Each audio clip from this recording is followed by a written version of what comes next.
एक बार एक वैज्ञानिक ने एक टिड्डे को पकड़ा और उसे अपनी आवाज पर छलांग लगाना सिखाया।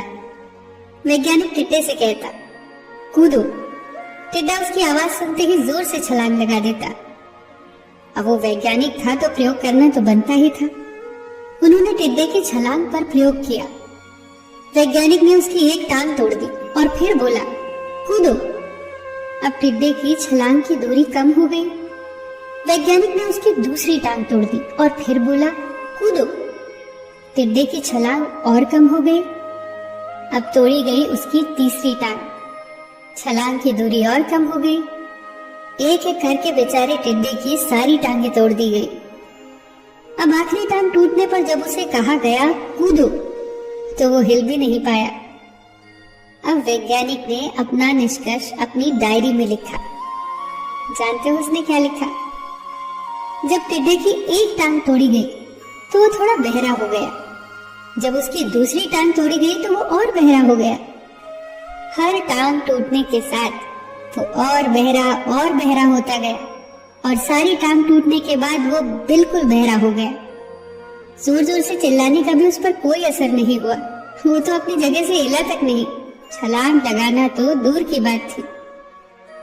इस कहानी को सुनकर सभी को ऐसा ही लग रहा है ना कि क्या मूर्ख वैज्ञानिक था। इतनी सीधी सी बात उसे समझ नहीं आई।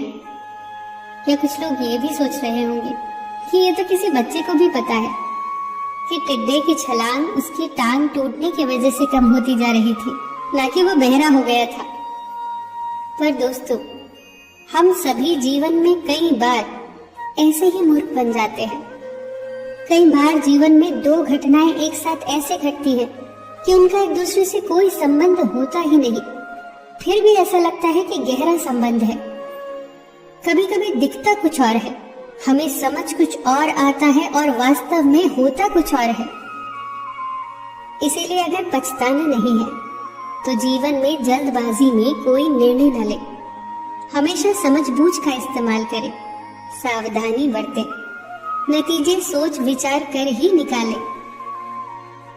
दोस्तों, आपको ये छोटी छोटी कहानियां और उनकी सीख कैसी लग रही है, हमें कमेंट सेक्शन में जरूर बताइएगा।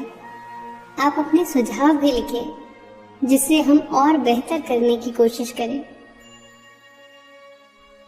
फिर मिलेंगे दोस्तों अगली वीडियो के साथ।